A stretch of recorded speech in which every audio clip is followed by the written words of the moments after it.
Kjarnasaga kristinnar trúar, píslarsagan, sagan af krossfestingu Krists, er saga af áfalli, af tragískri lífsreynslu einstaklinga, ekki aðeins hins krossfesta heldur einnig þeim sem voru vitni af því sem gerðist.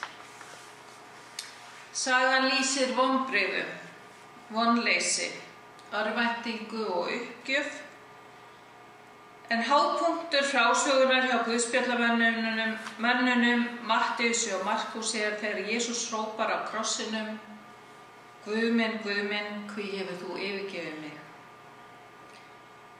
Þessi orð Jesú enduróma orð sálmaskáldsins úr Davíðssálmi 22 þar sem segir: Guð minn, hví hefur þú yfirgefið mig? Ég hrópa en hjálp mín er fjarlæg. Guð minn, hrópa ég daga en þú svarar ekki, og nætur en ég finn enga þró. Það er algengt að einstaklingar sem upplifa alvarleg áföll í lífinu spyrji þessarar sömu spurningar: Guð minn, hví hefur þú yfirgefið mig? Að finnast Guð hafa yfirgefið sig er þá gjarnan vísbending vonbrigðin, vonleysið, örvæntinguna og uppgjöfina sem viðkomandi er að glíma við. Glíman við Guð andspænis áföllum í lífinu reynist mörgum erfið. Það hlýtur að vera hlutverk guðfræðingsins að leitast við að tala inn í þá reynslu, án þess að telja sig endilega eiga alltaf réttu svörin. En fyrst og síðast er það köllun okkar allra, hvort sem við erum guðfræðingar eða ekki, að vera til staðar, að bjóða samfylgd þeim sem heyja þessa glímu. En stundum eru það guðfræðingarnir sjálfir sem verða fyrir áföllunum og sumir hafa eftir slíka glímu sest niður til að skrifa reynslu sína í þeim tilgangi að deila með öðrum sem vilja á hlýða. Og hér kemur ein slík frásögn. Þegar ég var 41 árs gömul þá missti ég hæfileikann til að lesa. Á þeim tíma þjáðist ég mígreni sem varði samfellt í 18 mánuði. Þar sem ég gat ekkert annað gert þá hlustaði ég mikið á þjóðlagatónlist, en í henni fann ég huggun hjá konum sem sungu erfiðleikana í lífinu, gildi ástarinnar og Jesús sem gaf þeim styrk til þess að gefast ekki upp. Þjáningin opnaði sál mína og það var fátt sem veitti mér eins mikla huggun og þessi lög. Ég var að reyna að losa mig og börnin mín undan valdi eiginmanns míns til 20 ára og föður barnanna minna sem beitti okkur ofbeldi. Þessum tíma varði ég ekki með bókum, samstarfsfólki eða nemendum, heldur lögfræðingum, geðlæknum, félagsfræðingum og þerapistum, tilvitnun lýkur.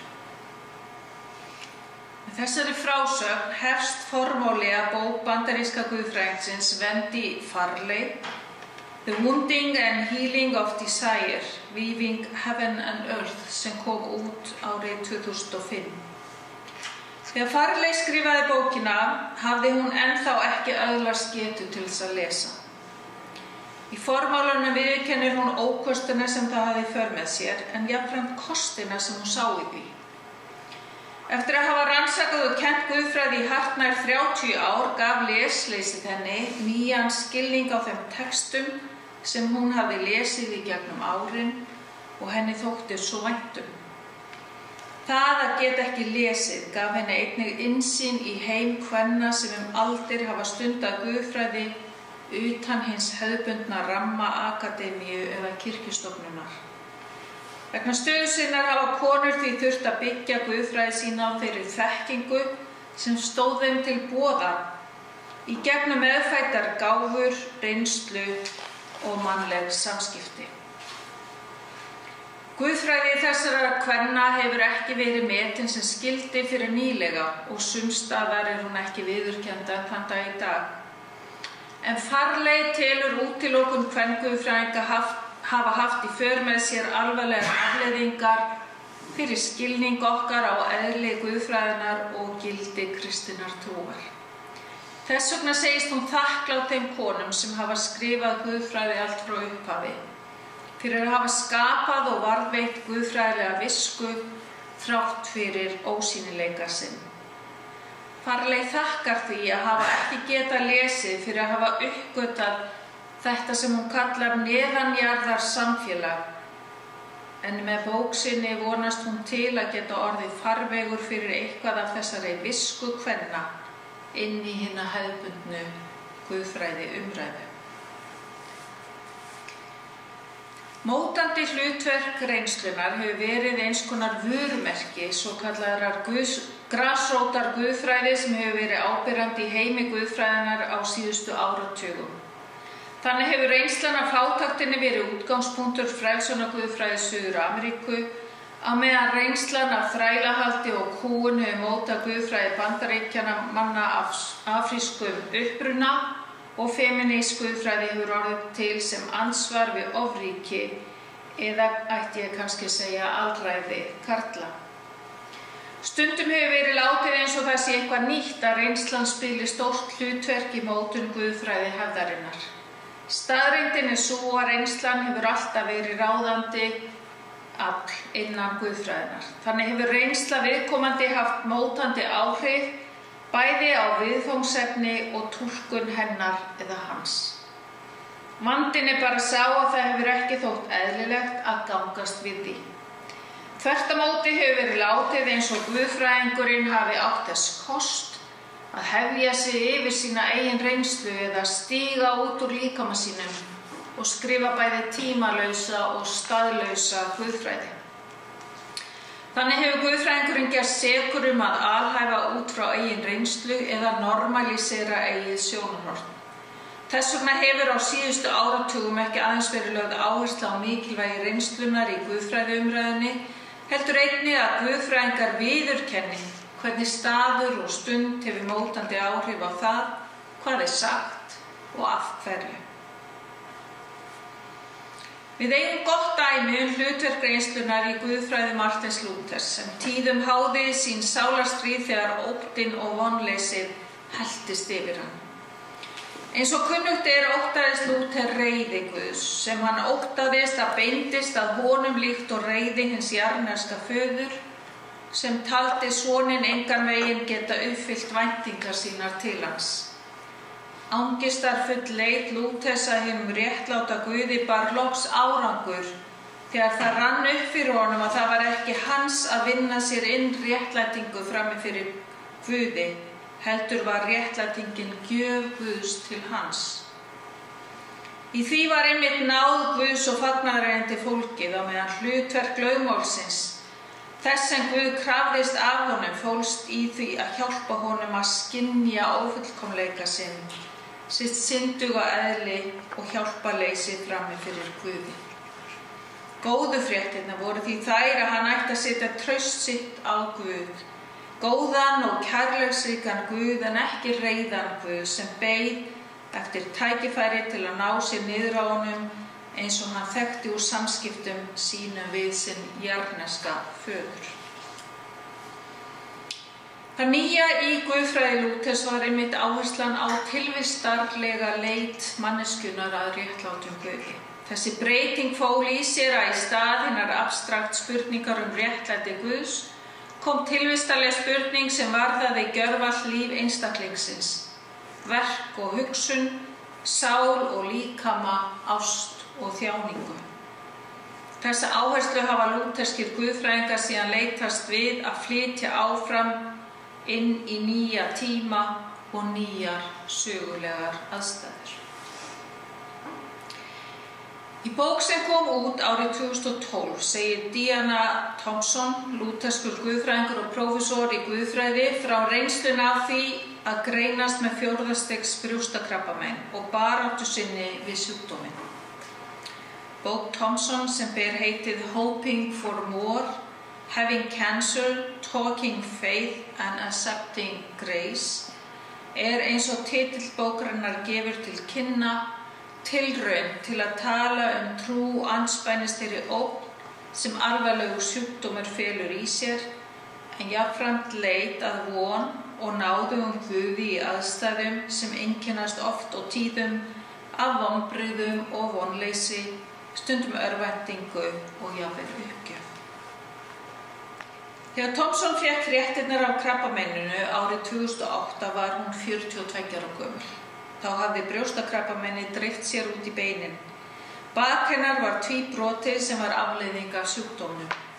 Henni var sagt að lífslíkurnar fyrstu 5 árin eftir greiningu væri innan við 20% og lækning væri ekki inn í myndinni. Í bók sinni talar Thompson það hvernig hún missti getuna til að tala við Guð fyrstu mánuðina eftir greiningu, hversu fjarlægur henni fannst Guð vera. Hún talar spurningarnar tilgang og merkingu sem leituðu á hana, möguleika á kraftaverki og hvernig hún forðaðist að biðja Guð lækningu. Meðvituð alla þjáningun í heiminum og það fólk sem þjáðist ennþá meira en hún. Hún talaði líka gildi umhyggjunar og hvernig náð Guðs miðlað í gegnum fólk sem stendur með þér í þjáningunni. Þótt hún hafi allan tímann verið sannfærð að Guð hafi ekki sent sér krabbameinið, þá hún þakklát fyrir það hvernig skilningur hennar og náð Guðs á óendanlegri elsku Guðs dýpkaði í gegnum reynsluna af þeirri umhyggju sem henni og fjölskyldu hennar var auðsýnd á þessum erfiðu tímum. Í lok bókarinnar veltir Thompson því fyrir sér hvað það í raun og veru merkir að vera hugsanlega meðal þeirra 20% sem lifa lengur en 5 ár eftir greiningu. Að lifa með vitneskjunni það að krabbameini sé í líkamanum, þó að sjúkdómseinkennin láti lítið fyrir sig fara, felur í sér stöðuga baráttu. Þó hún leitist við að hvíla í núinu, þá heyr hún stöðuga baráttu við togstrautuna á milli þess að vera þakklát fyrir það sem og óttan við það sem kann að koma. Og hún hefur ekki skipt skoðun varðandi það að krabbameinið hafi verið gjöf frá Guði. Það kemur á hennar mati alls ekki til greina. Að sætta sig við lífið eins og það telur hún ekki þurfa að þýða að hún þurfa að vera þakklát fyrir þjáninguna, angistina og sorgina. Hún hafnar því að krabbameinið hafi haft tilgang í sjálfu sér. It just happened, segir hún. En þrátt fyrir allt þá náð Guðs að verki og fyrir hennar tilstilli vonin eitthvað meira, lifandi veruleiki.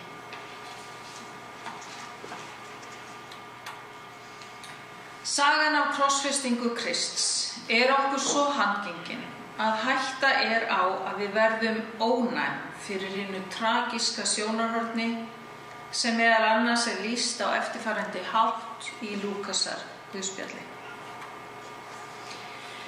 Og fólkið allt sem komið hafði saman að horfa á sá nú hvað gerðist og barði sér á brjóst og hvarf frá. En vinir hans allir sem og konurnar fylgdu honum frá Galileu stóðu álengdar og horfðu á þetta. Engu að síður höldum við áfram að segja þessa sögu, predika út frá henni, að vísa til hennar í söngvum, ljóðum og sálmum, að túlka hana í kvikmyndum eða öðrum sjónrænum miðlum og svo framvegis.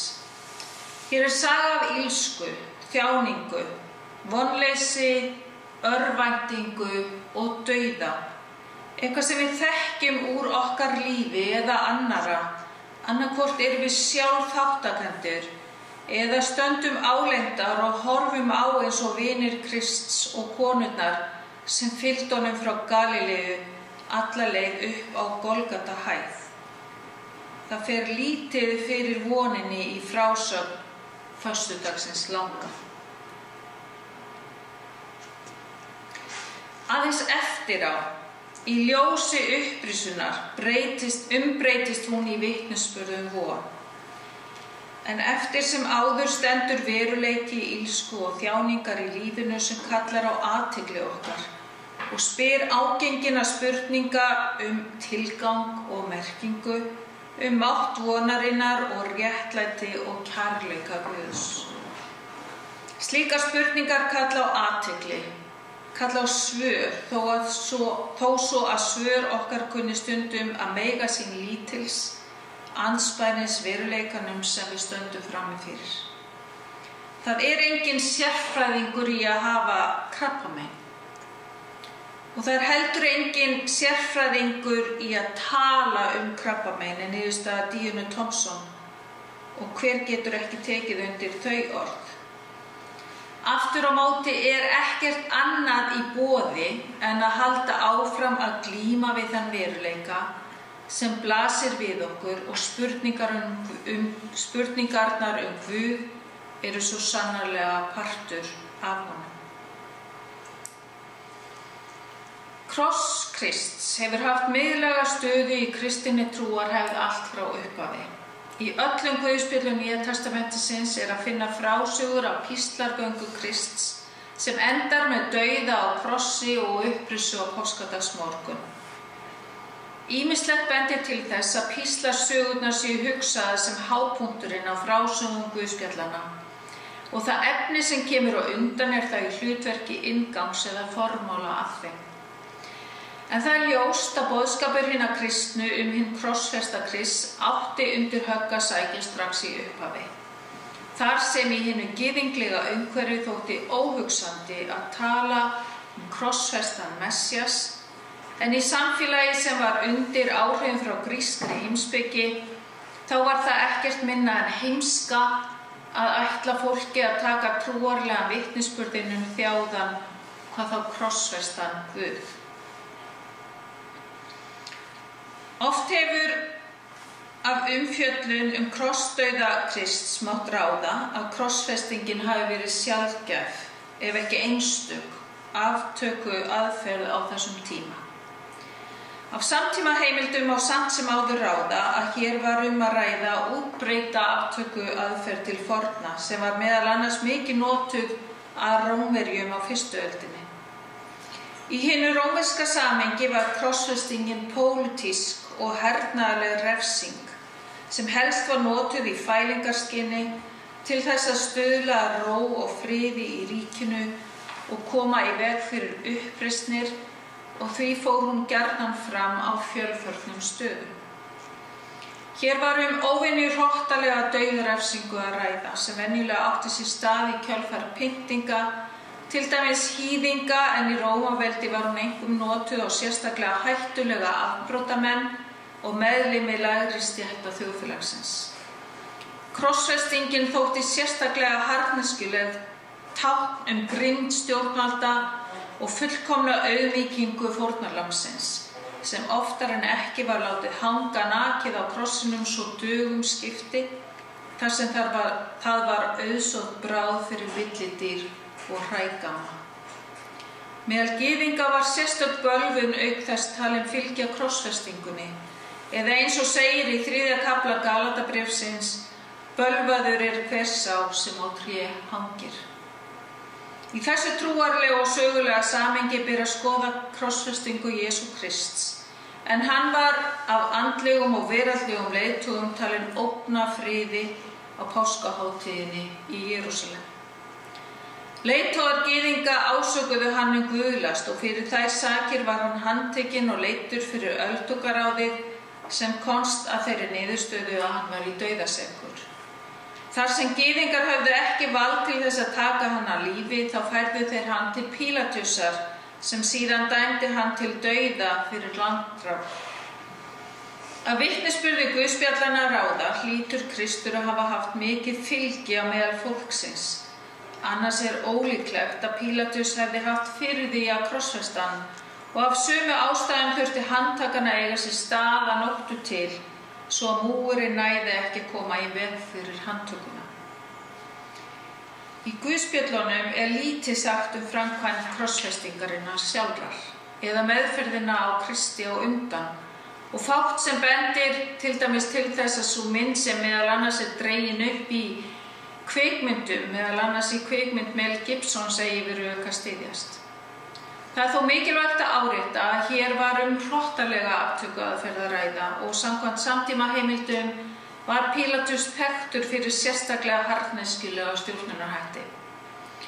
Hvort tveggja leiðir líkum að því að krossfesting Krists hafi verið mjög þjáningafull, þar sem bæði ofbeldi og hrottaskapur hafi komið við sögu. Þessum sökum voru myndir af Kristi á krossinum lengi vel óhugsandi fyrir hið nýja samfélag. Allt þar til að bannað var að nota krossfestinguna til að taka afbrota og uppreisnarmenn af lífi á fyrri hluta 4. aldar. Eftir að hætt var að nota krossfestinguna sem aftökutæki og kristin trú hafði hlotið viðurkenningu yfirvalda, virðist uppruni krossins fljótlega hafa fallið í gleymsku þegar krossin sem sigurták leysti morðtólið af hólmi.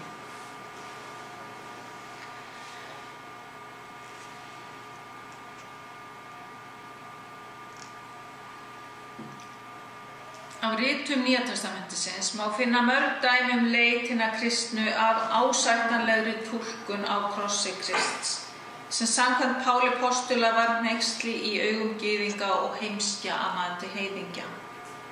Líkingar og tákn það sem gerðist á krossinum voru meðal annars sótt á þrælamarkaðinn, í musteri gyðinga, á vígvöllinn og í dómsalinn, auk þess sem notaðar voru líkingar hjónaband, ættleiðingar, vinskap og lækningar. Þegar túlkunarsagan til umfjöllunar mikilvægt að hafa tvennt í huga. Í fyrsta lagi þá hefur kristin kirkja aldrei valið eina ákveðna túlkun á krossdauða Krists. Í stað þess hafa margir túlkunarmöguleikar fengið að standa hlið við hlið, þó nokkrir þeirra hafa verið meira áberandi en aðrir. Í öðru lagi eðli myndmálsins, þar sem hjálpræðiskenningar notast við myndir og líkingar til þess að tjá einhvern veruleika eða leyndardóm, sem ekki hægt að tjá á annan hátt. En það ber að árétta að því leyti til eru kenningar hjálpræði og frelsun á engan hátt frábrugðnar öðrum viðfangsefnum guðfræðinnar, þar sem líkingamál spilar lykilhlutverk í tungutaki guðfræðinnar. Á 16. öldinni kom fram hörð gagnrýni á hugmyndafræði miðaldaguðfræðinnar, ekki síst á ofuráherslu hennar á almætti Guðs og möguleika eða mátt mannlegrar skynsemi. Martin Luther var hávær í gagnrýni sinni á þessa túlkunarhefð sem hann kallaði guðfræði dýrðarinnar. Til mótvægis við hana setti Luther fram krossmiðlæga guðfræði í anda Páls postula, þar sem gengir út frá því að þekking okkar á Guði sé bundin því hvernig Guð birtist okkur í hinum þjáða Kristi á krossinu. Andstætt guðfræði dýrðarinnar, þar sem manneskjan hefur greiðan aðgang að Guði í gegnum skynsemina, þá leggur guðfræði krossins áherslu á það að Guð sé í opinberuninni allur annar en mannleg skynsemi gerir ráð fyrir. Þar sem andstætt væntingum okkar Guð velur að opinberast í veikleika en ekki styrkleika, í heimsku í stað visku, eins og Páll postuli orðar það í fyrra bréfi sínu til safnaðarins í Korintu. Með því að birtast í veikleika en ekki með því að beita almætti sínum,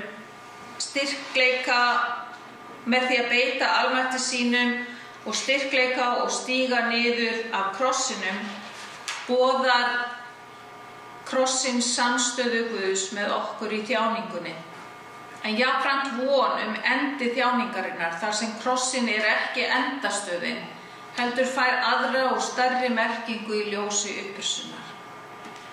Lykillinn hér sú merking sem krossin fær eftir á í ljósi upprisunnar. Það sem blasir við þeim sem horfa á Krist krossfestan sjá aðeins sorglegan vitnisburð sigur hins illa yfir hinu góða. Því ekki að furða þó að lærisveinarnir missi vonina og hlaupi í felur, eins og guðspjallafrásögurnar vitna Eftir upprisuna fær krossin hins vegar nýja merkingu, þegar hann umbreytist úr pyndingartóli í tákn von sigur hins góða, sigur lífsins yfir dauðanum. Í kjölfar hörmunga heimsstyrjaldanna tveggja kom fram sterk þörf á að endurnýja áhersluna á krossin sem hafði átt undir högg að sækja nokkurt skeið. Reynslan af takmarkalausri vonsku mannsins knúði fram áleitnar spurningar, Guð andspænis allri þessari illsku og vonleysinu sem fylgdi í kjölfarið. Skynsemi mannsins og trúin á takmarkalausa möguleika hennar dugðu þó skammt. Það uppgjör sem fór fram innan guðfræði hefðarinnar miðja 20. öldina minntu margt á uppgjör Lúthers við miðaldaguðfræðina. Sú guðfræði sem einblíndi á almætti hins fjarlæga og upphafna Guðs átti fá svör andspænis því sem hafði gerst. Bók Jürgens Moltmanns hinn krossfesta Guð sem fyrst kom út árið 1972 olli straumhvörfum í guðfræðiumræðunni í Evrópu og áhrif hennar breyttust hratt út. Áherslan á samstöðu Guðs með hinum þjáðu gaf guðfræðingunum í Suður-Ameríku ný tæki og tól til þess að tala inn í aðstæður hins fátæka meirihluta sem hafði lengi lifað í skugga hins efnaða minnihluta. Guðfræðingarnir ásökuðu kirkjuna fyrir að taka sér stöðu með hinum efnuðu með þeim sem valdið höfðu á kostnað hinna fátæku. Boðskapurinn Guð sem tekur sér stöðu með þeim sem minna mega sín fékk byr undir báða vængi og varð einnig kjarninn í svörtu guðfræðinni sem kom fram af svo miklum krafti í Bandaríkjunum upp úr 1960. Guðfræðin var enn á ný orðin þjóðfélagslegt hreyfiafl sem hleypti nýju blóði í réttindabaráttu þeirra sem höfðu svo lengi mátt þola yfirgang og ofbeldi af hendi valdhafanna. Þrátt fyrir harða gagnrýni sem sett hefur verið fram á misnotkun krossins á undanförnum áratugum, þá það alls ekki að ræða einhliða höfnun á krossinum sem mikilvægu trúartákni. Áherslan á reynsluna lykilatriði og tengist áherslunni á hið sögulega samhengi sem skiptir hér miklu máli eins og reyndar alltaf í guðfræðilegri umræðu. Hún getur að sjálfsögðu aldrei farið fram í sögulegu tómarúmi. Þannig geta hjálpræðiskenningar ekki verið abstrakt kenningar úr öllum tengslum við reynslu okkar, því þær verður einfaldlega að prófa í ljósi reynslunnar. Þegar kemur að túlkun krossins þá hefur guðfræðingurinn Katie Cannon til dæmis minnt á að það merki einfaldlega ekki það sama að þola þjáningu og færa fórnir fyrir góðan málstað fyrir þau sem hafa val til að þjást og færa fórnir, eða fyrir þann fjölda fólks af afrískum uppruna sem líta á þjáninguna sem eðlilegt ástand.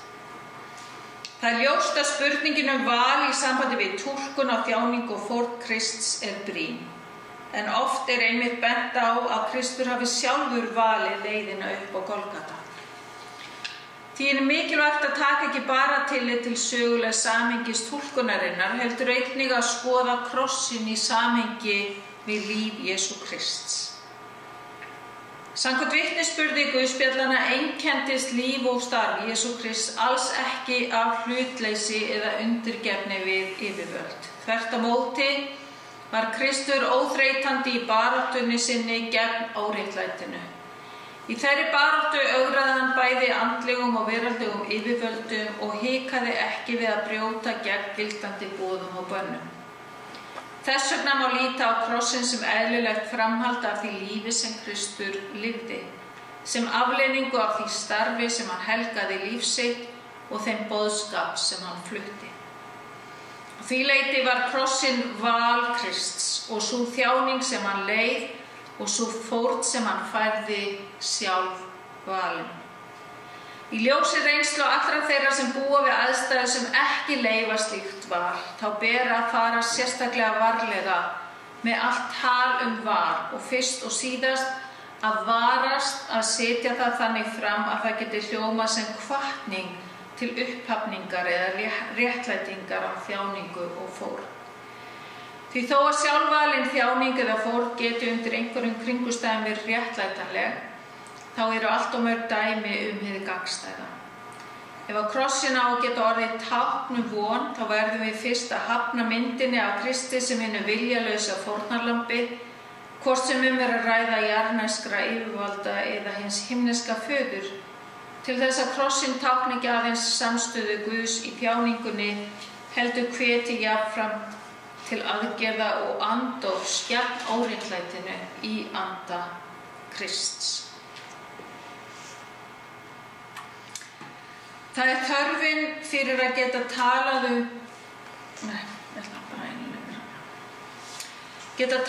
Guð í kringumstæðum sem einkennast af þjáningu, óréttlæti og illsku sem hefur rekið guðfræðinga áfram í leit að ábyrgri túlkun á merkingu og hlutverki krossins, þrátt fyrir mýmörg dæmi misnotkun hans bæði í fortíð og nútíð.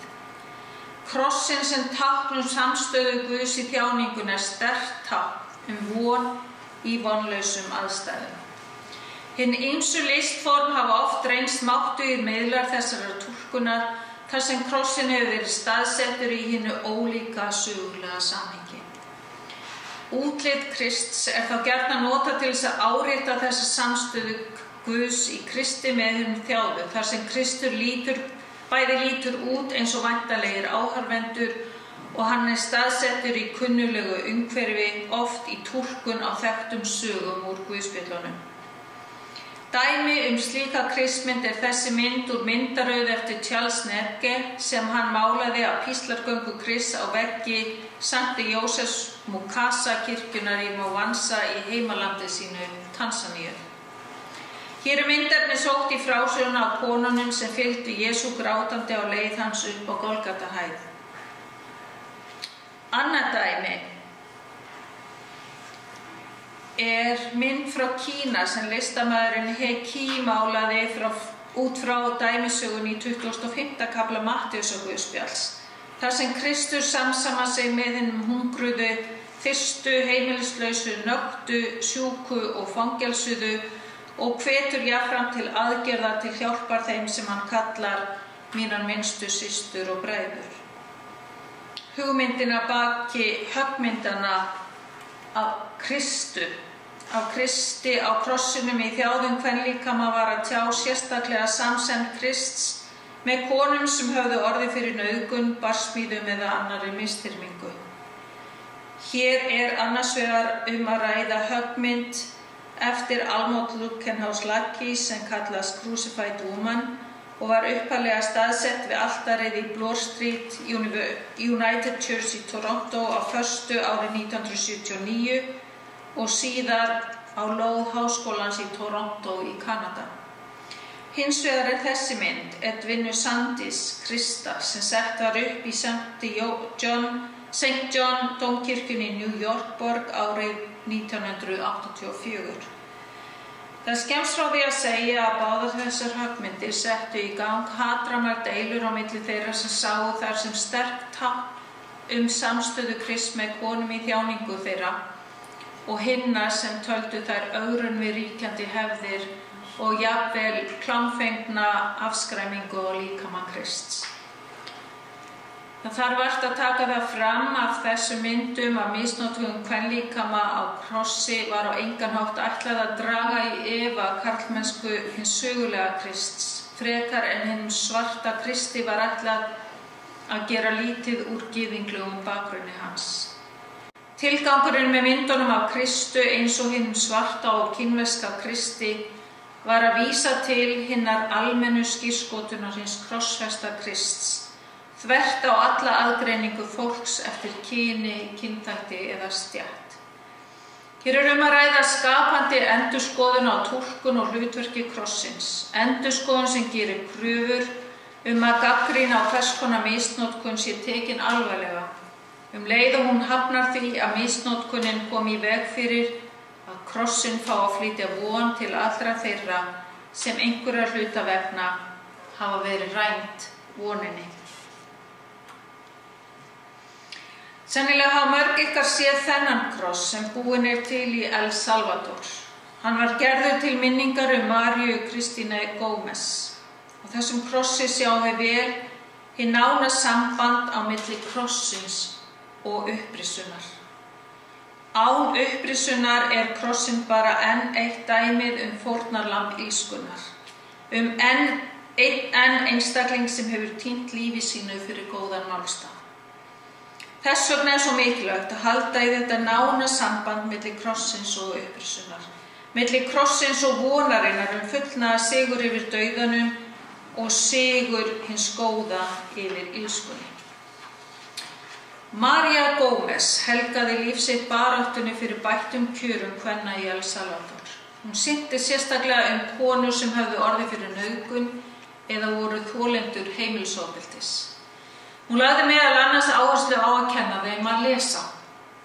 Vegna starfs síns var hún að lokum myrt af óvinum sínum árið 1989.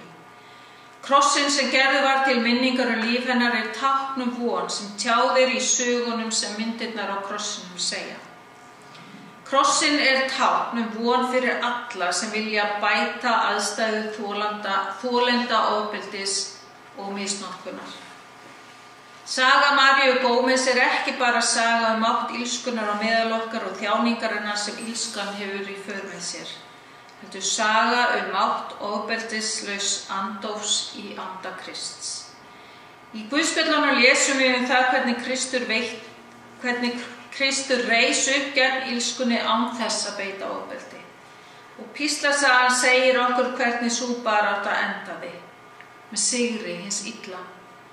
En eins og krossinn hennar Maríu Gómez hvetur píslasaga Krists okkur til að gefast ekki upp, heldur feta óhikað í fótspor Krists, rísa óhrædd upp gegn illskunni hvar sem hún mætir okkur í óbilandi trausti þess að hið góða muni að lokum sigra hið illa, að sagan endi ekki á krossinum heldur í upprisunni sem fylgir í kjölfarið, þegar bölvun breytist í blessun og lífi stendur að lokum uppi sem sigurvegari.